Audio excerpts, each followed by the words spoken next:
to have been moved. Now the discussion on demands for grants.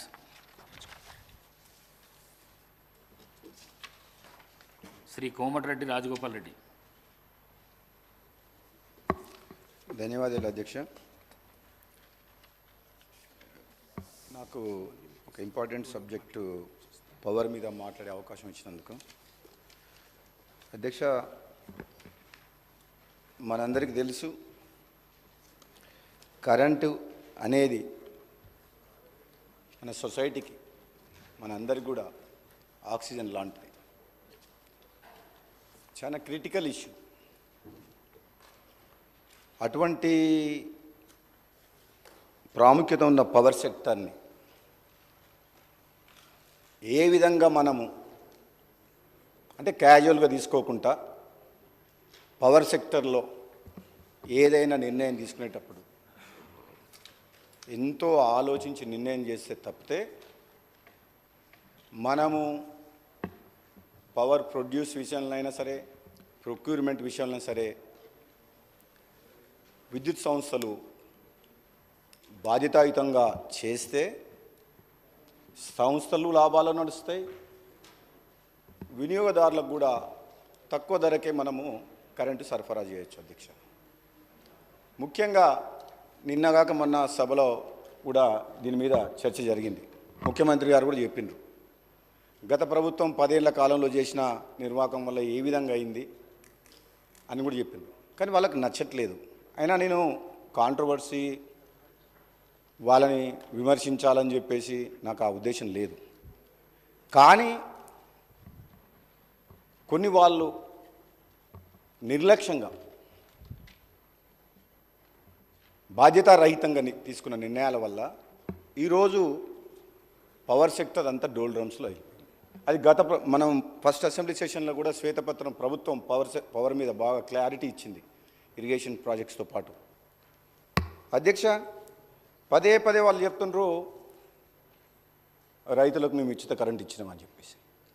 రైతులకు ఉచిత current అనే concept introduce చేసింది ఆనాడు కాంగ్రెస్ ప్రభుత్వం. వైఎస్ రాజశేఖర రెడ్డి గారు గ్రేట్ లీడరు. రైతుల మీద భారం పడకుండా వ్యవసాయ రంగాన్ని కాపాడాలనే ఉద్దేశంతో ఎంతో ఆలోచన చేసి మొదలుపెట్టింది ఆనాడు. దాన్ని దృష్టిలో పెట్టుకొని ఆనాడు అప్పటి ప్రభుత్వాలు, ప్రతిపక్షాలు దుమ్మెత్తిపోసినాయి ఇవ్వలేరు అని చెప్పి. 100% రైతులకు ఉచిత కరెంట్ ఇచ్చి ఇది రైతుల పక్షపాత ప్రభుత్వము, ఇది కాంగ్రెస్ పార్టీ రైతుల కోసం పనిచేస్తుందని చెప్పి నిరూపించుకున్న ప్రభుత్వం ఆ రోజు. ఆనాటి ప్రభుత్వం రాబోయే రోజులను దృష్టిలో పెట్టుకొని రైతులకు ఉచిత కరెంట్ ఇవ్వాలంటే రాబోయే రోజుల్లో డిమాండ్ని దృష్టిలో పెట్టుకొని అప్పుడు ఉన్న ప్రభుత్వం తీసుకున్న కొన్ని చర్యలు, కొత్తగూడెంలో 800 మెగావాట్ల ప్లాంట్ కావచ్చు, సింగరేణి విద్యుత్ కేంద్రం 1200 మెగావాట్లు కావచ్చు, 600 మెగావాట్ల కాకతీయ విద్యుత్ కేంద్రం కావచ్చు, 240 మెగావాట్ల లోయర్ జూరాల హైడల్ కేంద్రం కావచ్చు, 120 మెగావాట్ల పులిచింతల హైడల్ కేంద్రం కావచ్చు. ఆనాడు ప్రణాళికలు రచించి అప్పుడు మొదలుపెట్టిన ప్రాజెక్టులు. మొత్తం తెలంగాణ ఏర్పడే నాటికే 2960 మెగావాట్ల విద్యుత్ ఉత్పత్తికి అవసరమైన పనులు అప్పుడే స్టార్ట్ చేశారు అధ్యక్ష. ఇంకో విషయం ఏంటంటే తెలంగాణ ఇచ్చిన కాంగ్రెస్ పార్టీ ఆనాడు యూపీఏ ప్రభుత్వం కూడా ఆంధ్రప్రదేశ్ పునర్విభజన చట్టాన్ని రూపకల్పన చేసినప్పుడు తెలంగాణ ఉద్యమంలో ఆత్మ బలిదానులు చేసుకున్న అమరుల కళను సాకారం చేయాలంటే రాష్ట్రం ఏర్పాటు అయితే, జనాభా నిష్పత్తి ప్రకారం అయితే, ఆస్తుల పంపకం విషయంలో 58.32% ఆంధ్రప్రదేశ్కు, 41.68 తెలంగాణకు. అదే విద్యుత్ ఉత్పత్తి విషయంలో రాష్ట్రం ఏర్పడిన నాటికి తెలంగాణలో సంక్షోభం అన్న విద్యుత్ రంగంలో రావచ్చని చెప్పి దృష్టిలో పెట్టుకొని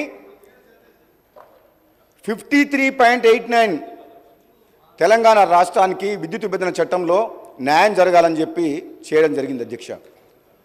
ఆ చర్యల వల్ల యూపీఏ ప్రభుత్వం పునర్విభజన చట్టంలో ప్రత్యేకంగా విద్యుత్ రంగంలో మనం తెలంగాణకు అన్యాయం జరగొద్దని చెప్పి జనాభా నిష్పత్తిని కాకుండా ప్రత్యేకంగా విద్యుత్ రంగాన్ని దృష్టిలో పెట్టుకొని ఆనాడు తీసుకున్న చర్యల వల్ల 1800 మెగావాట్ల కరెంటు అదనంగా మనకు తెలంగాణ రాష్ట్రానికి వచ్చింది అధ్యక్ష.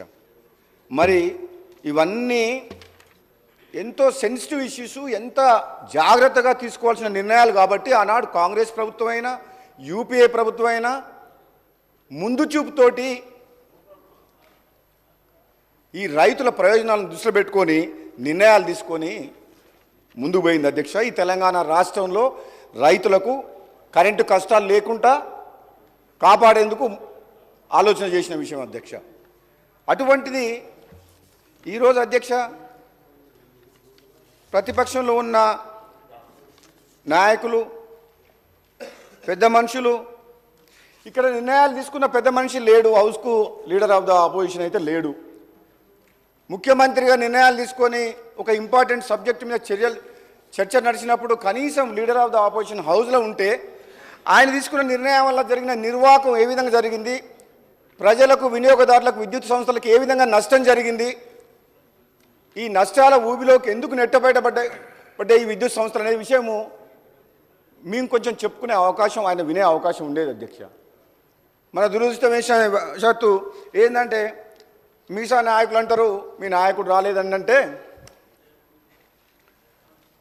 మీ స్థాయికి ఆయన అవసరం లేదు, మేమే చాలని అంటుంటారు అధ్యక్ష. వీళ్ళ స్థాయి ఏందో 10 ఏళ్లల్లా కేసీఆర్ గారు ముఖ్యమంత్రిగా ఉన్నప్పుడు వీళ్ళ స్థాయి ఏంది, మంత్రులు, ఎంపీలు, అధికారుల మాట ఎవరైనా విన్నారా అధ్యక్ష? నో అపాయింట్మెంట్, ఒంటెద్దుపోకడా, నిజం ఉన్నట్టు అట్లా కాదు ఇట్లా అని చెప్పే అవకాశం వీళ్ళకి ఎవరికైనా ఇచ్చిండా అధ్యక్ష? ఆయన అంత దమ్ము ధైర్యం వీళ్ళకు లేదు, ఆయన వినేవాడు కూడా కాదు. అటువంటి పరిస్థితి ఉన్న మనిషి, పెద్ద మనిషి, లీడర్ ఆఫ్ ద ఆపోజిషన్ ఉండి కూడా సభకు రాకుండా ఒక ఇంపార్టెంట్ సబ్జెక్టుల మీద చర్చ నడిచినప్పుడు లేకుండా వీళ్ళంటారు మరి లీడర్ ఆఫ్ ద ఆపోజిషన్ ఎందుకు ఉండాలి అధ్యక్ష? మరి అటువంటిప్పుడు ఆయన సభకే రానప్పుడు ఆయన అవసరం లేదని వీళ్ళే అంటుండ్రు. మరి మీరే మీ లోపల ఎవరో ఒకరు సభలో లీడర్గా మీరు ఎల్ఓపి కాండి. ఆయన అవసరం లేనప్పుడు మరి ఇక సభకే వద్దనుకున్నప్పుడు ఆ పొజిషన్లో ఆయన అవసరం ఏముంది? ఉండాలి అధ్యక్ష, రావాలి. ఆయన చేసిన మంచి పనులుంటే ఈ కాంగ్రెస్ ప్రభుత్వం ఈరోజు రైతులు 2004లో ఆశీర్వదించినట్టు మళ్ళీ 2023లో కూడా రైతులు నమ్మకంతో కాంగ్రెస్ పార్టీ మళ్ళీ అధికారంలోకి వస్తే మాకు మా ప్రయోజనాలు మమ్మల్ని కాపాడుతారన్న నమ్మకంతో ఈరోజు రైతులు మాకు అధికారం ఇచ్చిండ్రు. అంటే రైతులకు కాంగ్రెస్ పార్టీ ప్రభుత్వం మీద, కాంగ్రెస్ పార్టీ మీద, రాహుల్ గాంధీ నాయకత్వం మీద, సోనియా గాంధీ గారి నాయకత్వం మీద అంత నమ్మకం ఉంది అధ్యక్ష. వాళ్ళ అధికారంలో మేము వచ్చినప్పుడు మేము ఏం చెప్తున్నాం? మేము తీసుకున్న నిర్ణయాలు ఏంది? మరి మీ 10 ఏళ్ళు మీరు ప్రజల అవకాశం ఇస్తే మేమేమేం పొరపాట్లు చేసిండ్రు? ఒకవేళ పొరపాట్లు చేసిన దాని మీద కూడా ముఖ్యమంత్రి గారు కూడా కమిషన్ ఏర్పాటు చేసిండ్రు. మళ్ళీ సుప్రీంకోర్టు ఇన్వాల్వ్ అయ్యి జడ్జిని, కొత్త జడ్జిని అపాయింట్ చేయమన్నారు. ఎంక్వైరీలు చేస్తున్నాం. కానీ మేము చెప్పే మంచిది ఏదైనా ఉంటే, మీ సూచనలు కూడా మీరు ఏదైనా మంచి చెప్తే మీరు వినండి, ఓపికతోటి సమర్థించండి, సపోర్ట్ చేయండి. యాజ్ ఏ అపోజిషన్గా ప్రజలకు మేలు చేసే విషయంలో, కరెంటు విషయంలో, ఇటు విద్యుత్ అనేది డొమెస్టిక్ కావచ్చు, ఇండస్ట్రియల్ కావచ్చు, కమర్షియల్ కావచ్చు, అగ్రికల్చర్ కావచ్చు, 4 సెక్టార్లని కాపాడాల్సిన బాధ్యత ఈ ప్రభుత్వం మీద ఉంది. కరెంటు లేని 10 నిమిషాలు కూడా ఉండలేము. గంట సేపు నీళ్ళు లేకుండా ఉండగలుగుతాం అధ్యక్ష. ఈ హౌస్ కూడా 10 నిమిషాలు కూడా, 5 నిమిషాలు కూడా నడవదు అధ్యక్ష. కరెంట్ లేకపోతే మనం ఏ పని ముందుకు పోలేము. అటువంటి కరెంటు విషయంలో మీరు తీసుకున్న నిర్ణయాల విషయంలో మీరు ఏదన్నా చెప్తే కొంచెం ఫ్రస్ట్రేషన్ ఉండకండి. బయట కూడా ప్రెస్ మీట్లు పెట్టి ప్రభుత్వం మీద దుమ్మెత్తి పోస్తారు అధ్యక్ష. చేసిన తప్పులు చాలవని చెప్పి ఇంకా ఉల్టా మేము ఇప్పుడు ఆ విద్యుత్ రంగాన్ని ఏ విధంగా నష్టాల ఊబి నుంచి బయటికి తీసుకొచ్చి గాడిలో పెట్టి అందరికీ తక్కువ ధర కరెంట్ ఇవ్వాలని మేము ఆలోచన చేస్తున్నాం. ఒక పాజిటివ్ థింకింగ్ తోటి, కన్స్ట్రక్టివ్ థింకింగ్ తోటి ముందుకు పోతున్నాం. ఒకవేళ మీరేమైనా మిస్టేక్ చేస్తే తప్పును ఒప్పుకోండి. మేమేమైనా తప్పు నిర్ణయాలు తీసుకుంటే మాకు చెప్పండి, మేము ఫాలో అవుతాం 100%. కానీ అది లేదు. మరి ఎందుకంత ఫ్రస్ట్రేషను? ఆ ఫ్రస్ట్రేషన్లో ఉండి ఇంకా నష్టం చేయాలని చూస్తుంది. సభలో కానీ బయట కానీ దయచేసి ప్రతిపక్ష సభ్యులు అందరూ కూడా ఏం కోరుతున్నారంటే, నిన్న కూడా గౌరవ మాజీ మంత్రులు జగదీశ్వర్ రెడ్డి గారు కూడా ప్రెస్ మీట్ పెట్టి విద్యుత్ శాఖ మంత్రిగా పనిచేసిన అధ్యక్ష, ఆయన అంటే గౌరవం ఉంది సభ్యులు, సీనియర్ నాయకులు. కానీ ఇష్టం వచ్చినట్టు మాట్లాడడం ముఖ్యమంత్రి గారి మీద, ప్రభుత్వం మీద ఎందుకు అవసరం అధ్యక్ష? ఇది 10 ఏళ్ల పాటు మీకు అవకాశం వచ్చింది, కొన్ని మంచి పనులు చేసిండ్రు, కొన్ని తెలిసి తెలవక తప్పులు చేసిండ్రు, విద్యుత్ రంగంలో కావచ్చు, ఇరిగేషన్ ప్రాజెక్టు కాళేశ్వరం విషయంలో కావచ్చు, అది ప్రజలందరికీ అర్థమైపోయింది. అక్కడ కూర్చున్నారంటేనే, మిమ్మల్ని అక్కడ పంపించినారంటేనే అర్థమైంది ప్రజలు మార్పు కోరుకుండ్రు. మేము అనుకున్నంత స్థాయిలో మాకు అభివృద్ధి జరగలేదు, న్యాయం జరగలేదు, తెలంగాణ వచ్చిన తర్వాత కూడా మా బతుకులు మారలేదు, కాబట్టే తెలంగాణ ఇచ్చిన కాంగ్రెస్ పార్టీకి అధికారంలో ఇచ్చి మళ్ళీ మమ్మల్ని ఇటుపక్క కూర్చోబెట్టిండ్రు. దాన్ని బ్రాడ్గా ఆలోచించి అర్థం చేసుకొని ఇప్పుడు మీరు ప్రతిపక్షంలో ఉండి ఏ విధంగా ఒక ఉత్తమ విమర్శకులుగా ఉండి ఈ ప్రభుత్వానికి ఎట్లా సహకరించాలన్న ఆలోచన చేయాలి తప్పితే ప్రతిదాన్ని మేము చెప్పిన దాన్ని పొలిటికలైజ్ చేసి రాజకీయ ప్రయోజనాల కోసం ఈ సభను వాడుకోవద్దు అధ్యక్ష. ఈ సభల ప్రభుత్వం వచ్చినప్పటి నుంచి ఎప్పుడు కూడా ఉపన్యాసాలు ఇచ్చి ఆచరణకు అమలుకు సాధ్యం కాని మాటలు కూడా చెప్పడం ఇంతవరకు మేము చేయలేదు.